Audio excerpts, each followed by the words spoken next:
Aloha, j'espère que vous allez bien. On se retrouve aujourd'hui pour vous parler des disparitions de Carol Sun, Julie Sun et Silvina Pelenso. Elles ont disparu dans le parc national de Yosemite.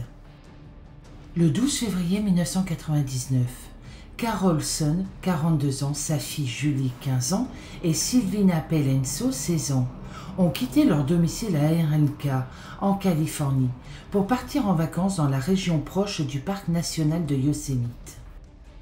Après un premier arrêt vers San Francisco, où Carol a loué une Pontiac Grand Prix 1999 rouge, elles se sont arrêtées à Stockton, où Julie a participé à un concours de cheerleading à l'Université du Pacifique. Elles se sont ensuite dirigées vers Cedar Lodge, à El Portal, le 14 février, qui est situé sur le versant ouest de Yosemite. Là, elles ont obtenu une chambre avec l'intention de rester quelques jours. Carol et son mari Gene, 43 ans, possédaient une entreprise d'agents immobiliers dans la région de Stockton. Ils avaient hébergé Silvina, qui était une étudiante étrangère argentine et une amie de Julie. Elle passait 3 mois avec la famille. Gene n'a pas pu les accompagner lors de ce voyage, car il devait se préparer pour un prochain voyage d'affaires. Le 15 février, elles ont commencé à faire une randonnée dans le parc national de Yosemite, sur l'un des nombreux sentiers. Après être revenues de leur randonnée, dans la soirée, elles ont loué des vidéos au bureau du service de lodge pour les regarder dans leur chambre. Malheureusement, elles n'ont jamais été revues. Ce qui va suivre s'est avéré être l'un des crimes les plus choquants du parc national de Yosemite et de l'histoire américaine, impliquant un homme dont la famille avait déjà été impliquée dans un crime notoire, littéralement les 2 visages du mal. Le personnel de l'auberge a affirmé que lorsqu'ils avaient nettoyé la chambre le lendemain matin, ils n'avaient détecté aucune preuve d'acte criminel. Leur départ avait apparemment été fait à l'avance et les clés étaient laissées sur le bureau de la chambre. Le mari de Carol avait prévu de les retrouver à l'aéroport de San Francisco ce soir-là, en se rendant en Arizona. Pendant qu'il assistait à sa réunion, Carol, Julie et Silvina devaient visiter le Grand Canyon. En arrivant à l'aéroport, il a été très surpris de ne pas y retrouver sa femme, et il a supposé qu'elle avait repris l'avion. Le lendemain, il a essayé de nouveau de la contacter, mais il a échoué. Très inquiet, c'est là où il a commencé à contacter la police. La société de location de voitures a confirmé que Carol n'avait jamais rendu la Pontiac louée. Et elle a confirmé aussi que Carol n'avait pas dit qu'elle voulait garder la voiture plus longuement. La police locale ainsi que les park rangers du parc national de Yosemite ont commencé à fouiller la zone où les 3 disparus ont été vus pour la dernière fois. Ils ont tout de suite pensé qu'elle s'était éloignée des principaux sentiers de randonnée et elle se serait perdue. Pendant 4 semaines, la police, la famille et les volontaires ont fouillé la zone à l'intérieur et à proximité du parc national de Yosemite, en hélicoptère, à pied et à ski. La police a également fait des recherches pour retrouver la Pontiac 1999 rouge. En faisant des recherches aux alentours de Modesto, la police a retrouvé le portefeuille de Carol. Le portefeuille comprenait de l'argent et des cartes de crédit. La police a commencé à soupçonner soit un acte criminel, soit un enlèvement. L'agent du FBI, Nick Rossi, a déclaré le 26 février « À ce stade, nous n'avons pas encore découvert de preuves nous permettant de déterminer de manière concluante s'il s'agissait d'un accident tragique ou d'un acte criminel. » 2 semaines plus tard, l'agent du FBI James Maddock, désormais chargé de l'enquête, a déclaré à la presse « Nous sommes presque certains que les femmes ont été victimes d'un crime violent. » En raison de la découverte du portefeuille de Carol, dans la banlieue de Modesto, la police et le FBI ont recherché les itinéraires logiques qu'elles auraient pu emprunter, interrogeant les propriétaires ainsi que les propriétaires d'entreprises et d'autres personnes qui auraient pu les apercevoir. 12 jours après leur disparition, la police a laissé entendre qu'elle ne traitait plus cette affaire comme une disparition, mais bien comme un meurtre. Il y a eu plus d'1 millier de pistes, mais malheureusement cela n'a rien donné. Pourtant, le bureau a intensifié ses recherches, recrutant l'utilisation d'équipements de haute technologie et d'un soutien aérien. Le mari de Carol a offert une récompense de 250 000 $ pour des informations qui conduiraient au retour des femmes disparues. Après quelques semaines, il a augmenté la somme à 300 000 $, mais malheureusement cela n'a rien donné. Les parents de Carol, Francis et Carol Carrington, sont apparus dans l'émission télévisée Good Morning America pour demander aux Américains de prier pour le retour de leurs filles et des enfants. Gina, 13 ans, la fille de Carol, a lu un poème devant 1 millier de personnes réunies à Modesto. « Au fond de mon cœur, je sais quelque chose que mon esprit ne veut pas apprendre. J'essaie de rester forte pour ma maman. Mais je ne veux pas que tu me quittes, maman, car je t'aime. » Malheureusement, les pires craintes de la famille se sont confirmées lorsqu'un randonneur a découvert la Pontiac 1999 rouge, incendiée, cachée près de l'autoroute 108, dans la région de la forêt de Stanislaus, le 18 mars. Le FBI a été immédiatement averti. Les agents sont arrivés sur les lieux tôt le 19 et lors de l'ouverture du coffre, les enquêteurs ont retrouvé 2 corps calcinés. Au bout de plusieurs jours, grâce au dossier dentaire, les corps ont été identifiés comme celui de Carol et celui de Sylvina. Le 25 mars, le corps de Julie Sun a été découvert près du lac Pedro, dans le comté de Tuolumne. Il était gravement décomposé et sa gorge avait été tranchée. Au cours des semaines suivantes, un groupe de travail comprenant des agents du FBI ainsi que des forces de l'ordre de 4 comtés environnants ont arrêté plusieurs délinquants sexuels, toxicomanes et anciens condamnés, ayant des antécédents de violence dans une zone de 25 km² entre Modesto et Sonoma. La police a estimé que le tueur des 3 femmes était une personne familière avec le comté compte tenu de l'emplacement de la Pontiac. La voiture était cachée sur une route secondaire où les habitants jettent de vieux réfrigérateurs, des voitures et des machines à laver. À la mi-avril, les personnes arrêtées ont reçu l'ordre de témoigner devant un grand jury à Fresno, en Californie.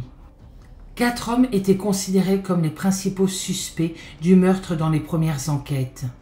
Fin juin, le FBI avait examiné les témoignages et les preuves liées aux suspects en garde à vue.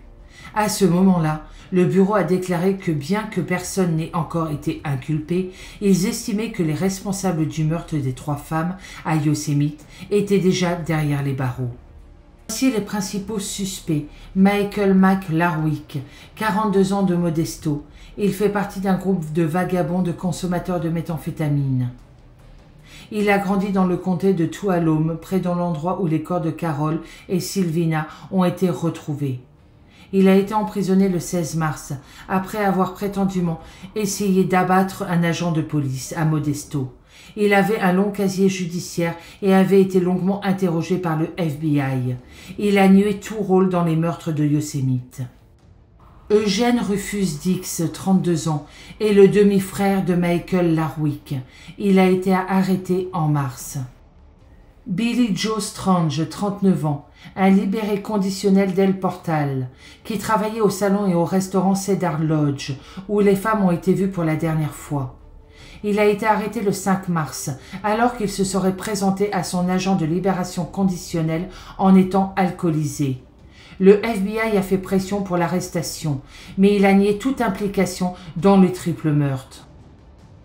Darrell Gray Stevens, 55 ans, colocataire de Strange, condamné en 1978 pour agression sexuelle et vol qualifié.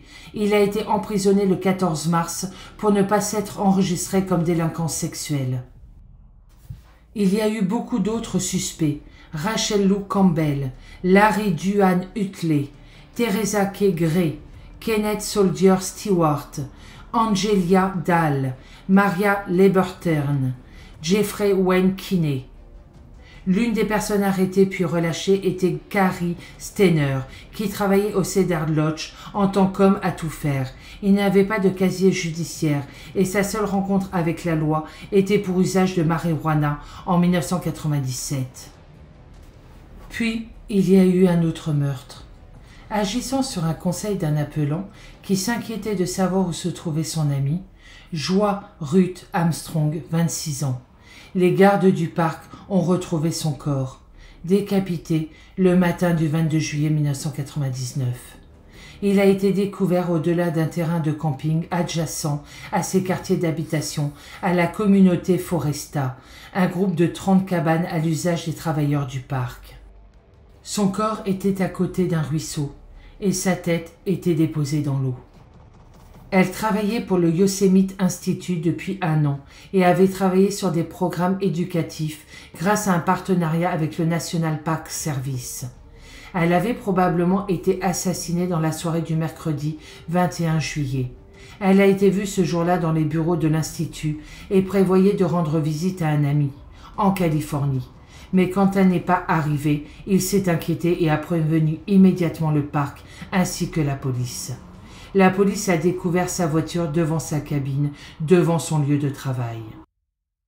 Le chef James Maddock a déclaré qu'il s'était lui-même demandé si le bureau aurait pu faire quoi que ce soit pour empêcher ce meurtre horrible. Samedi 24 juillet, des agents du FBI ont annoncé lors d'une conférence de presse qu'un homme était en garde à vue sur de fortes suspicions de meurtre et qu'une annonce importante serait faite prochainement. Le suspect, Cary Steiner, 37 ans, avait été l'une des personnes interrogées après le triple meurtre de février. Mais, à ce moment-là, aucune preuve ne le reliait directement au crime et il avait été libéré. Parce qu'il était l'homme à tout faire du Cedar Lodge à El Portal, où les femmes avaient séjourné avant d'être assassinées, son interrogatoire à ce moment-là semble avoir été plus routinier qu'autre chose. Cette fois, les agents l'ont détenu et l'ont forcé à répondre à plus de questions. Les enquêteurs ont fouillé son camion et confisqué son sac à dos pour examen. À sa libération, le FBI l'a averti de ne pas quitter El Portal. Selon le San Francisco Chronicle, un témoin a affirmé que Steiner était en colère contre la saisie de son sac à dos par les autorités après avoir été interrogé plus tôt dans la journée. Il était également en colère contre la façon dont son camion avait été fouillé. L'appartement de Steiner a été fouillé plus tard dans la journée et les autorités ont découvert des preuves qui le reliaient au meurtre d'Armstrong. L'agent spécial Maddock a déclaré « Au cours des dernières 24 heures, nous avons développé des informations spécifiques liant Steiner également au meurtre des 3 jeunes femmes. » Le vendredi 23 juillet, Steiner, entre-temps, avait disparu de la région au moment où des agents sont venus l'arrêter. Ils l'ont finalement rattrapé à la colonie nudiste de Laguna del Sol, qu'il visitait fréquemment. Son directeur avait vu une histoire à la télévision, reconnu la photo de Steiner comme l'un de ses invités et averti le FBI. Des agents sont descendus sur la colonie et l'ont ramené à El Portal samedi, où il a été soumis à un interrogatoire plus long. Sur le chemin de son entretien avec la police, il a avoué à un détective dans la voiture le meurtre de Joie Armstrong, décrivant le meurtre brutal, comme s'il lisait une étiquette de soupe, a déclaré John Ball, un autre agent du FBI chargé de l'affaire. Peu de temps après, il a avoué avoir assassiné Carol, Julie et Sylvina, une fois en détention. Steiner a déclaré aux enquêteurs, je cite, « Je veux que vous mettiez la main sur certains producteurs à Los Angeles. Je veux qu'un film soit tourné sur mon histoire. Il y avait un film sur son frère, Steven Steiner, et il voulait la même chose et que le monde le remarque. » Le FBI estimant avoir réuni suffisamment de preuves pour arrêter Cary Steiner pour meurtre, ils l'ont emmené à Fresno pour déposer officiellement une plainte, puis à Sacramento, où elle a été déférée devant la justice. Le même jour, Steiner s'est laissé interviewer par un journaliste de KNTV. Au cours de la session, un événement inattendu s'est produit. D'une voix qui semblait soulagée d'être déchargée de sa profondeur d'un secret longtemps gardé, Steiner a laissé échapper « Je suis coupable. J'ai assassiné Carol, Julie, Sylvina et Joie.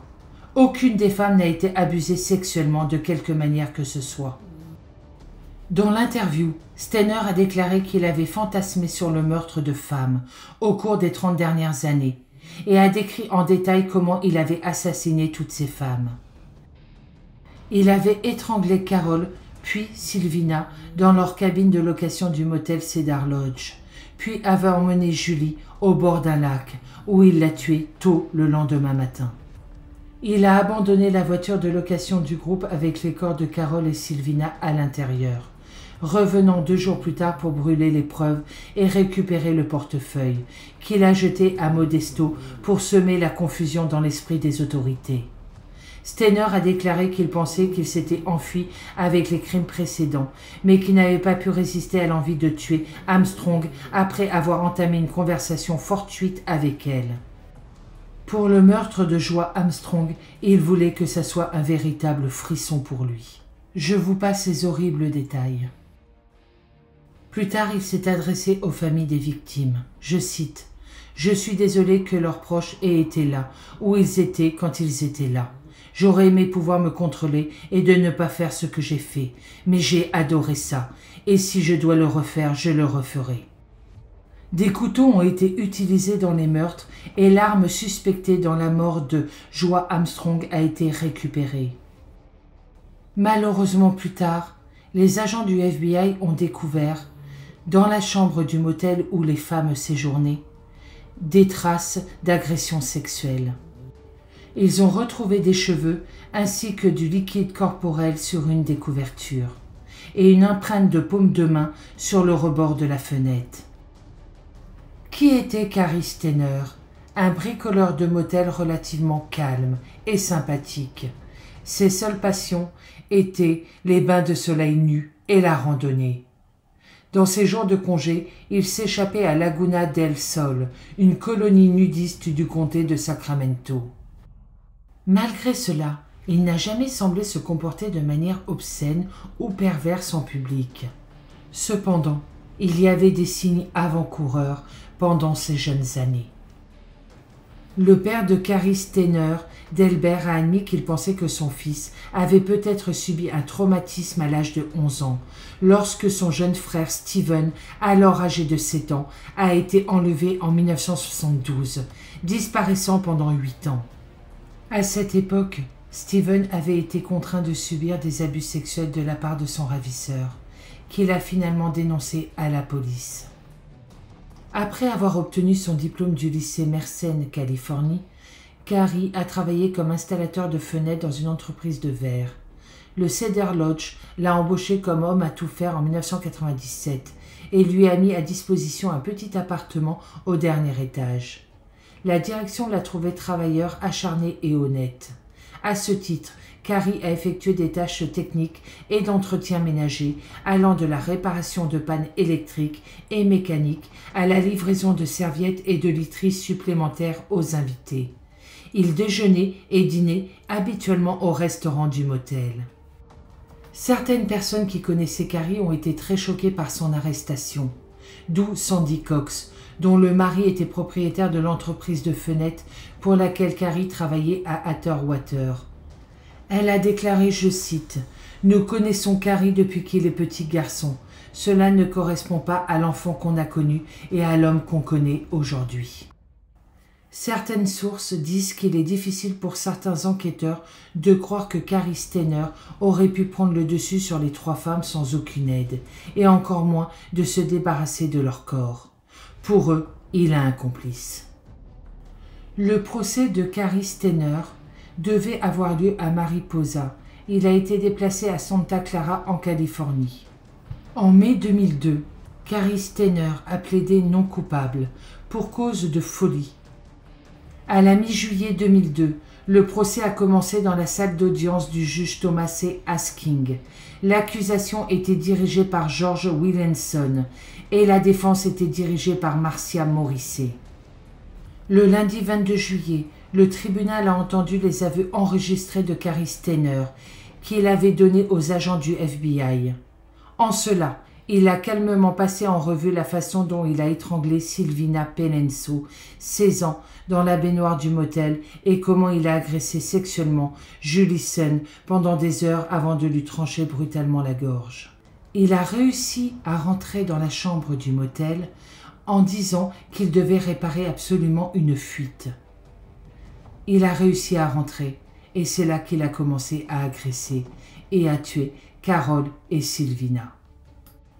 La question n'était plus de savoir qui avait commis les meurtres, mais de savoir si Carrie Steiner était fou à l'époque et si les aveux aux agents du FBI avaient été forcés.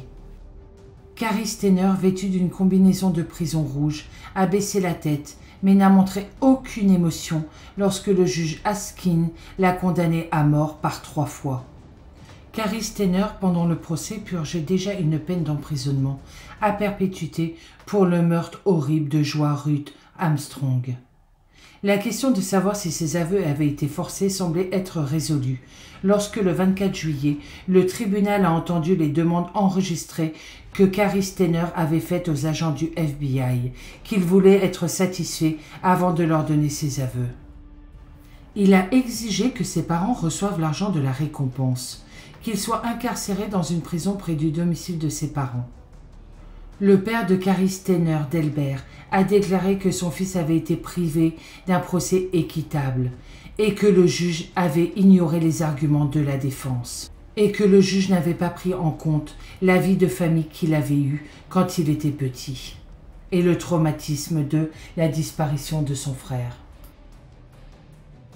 Les 2 frères de la famille Steiner sont tous 2 célèbres. L'un a vécu l'horreur entre les mains d'un agresseur d'enfants, Steven, et l'autre Carrie, le tueur en série de Yosemite.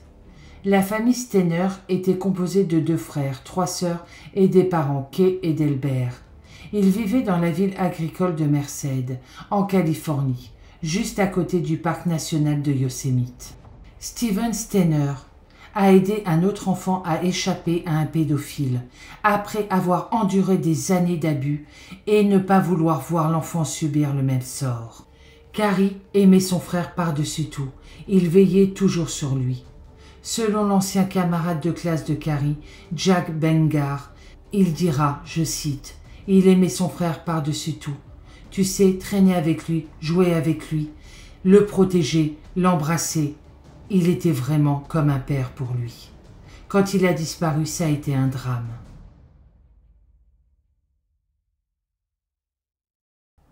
Les garçons étaient encore à l'école primaire lorsque le 4 décembre 1972, un homme du nom de Kenneth Barnell a emmené Steven, 7 ans, alors qu'il rentrait de l'école sur la route 140.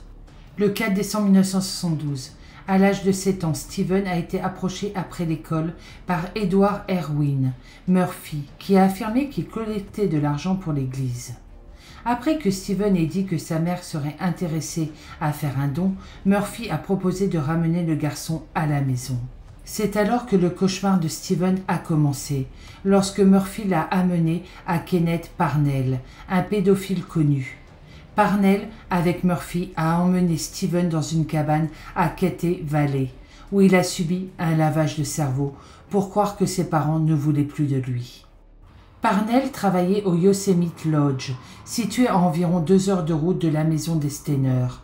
Il s'est lié d'amitié avec un collègue nommé Erwin Murphy pour l'aider dans l'enlèvement.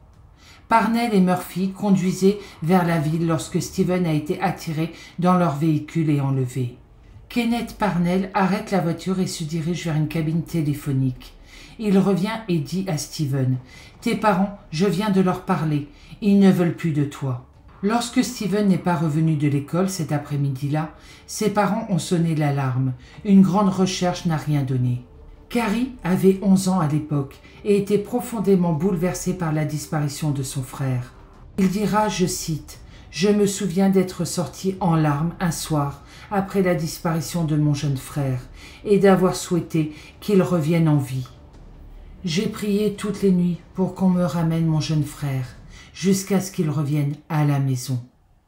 Je n'en ai jamais parlé à personne, mais je me souviens avoir souhaité à Dieu que mon petit frère revienne à la maison. » Pendant des années, Parnell a parcouru la Californie avec Steven. Steven Steiner avait une nouvelle figure paternelle et c'était Kenneth Parnell, qui le jour était son père et la nuit était son bourreau.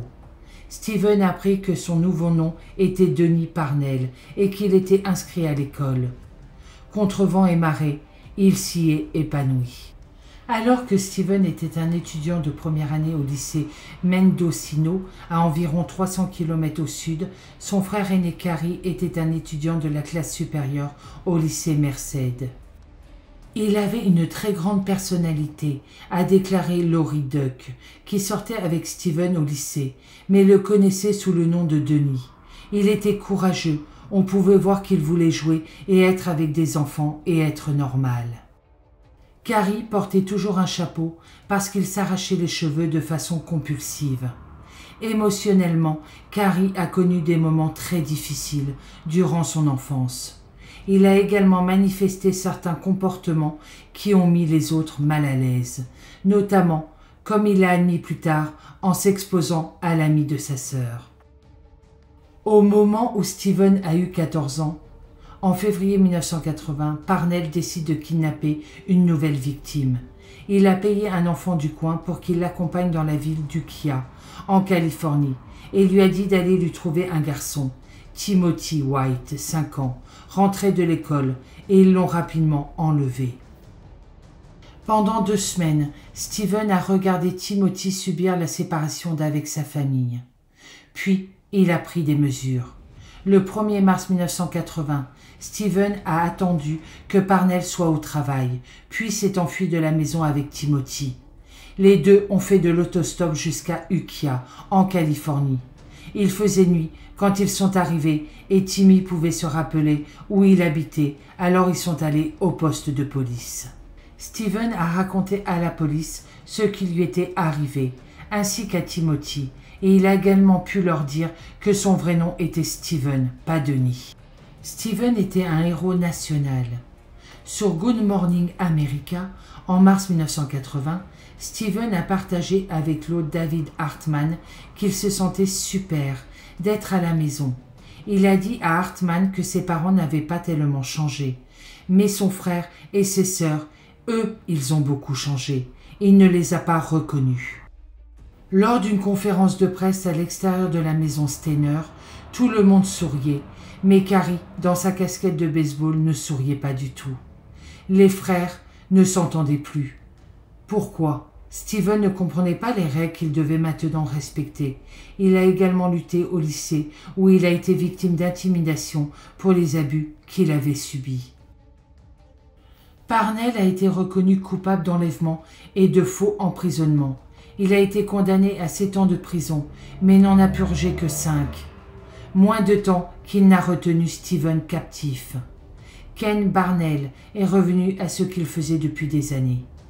Il a été accusé de tentative d'achat d'un enfant et de tentative de pédophilie en 2004. Il a été condamné à perpétuité. Il est décédé en prison en 2008, à l'âge de 76 ans.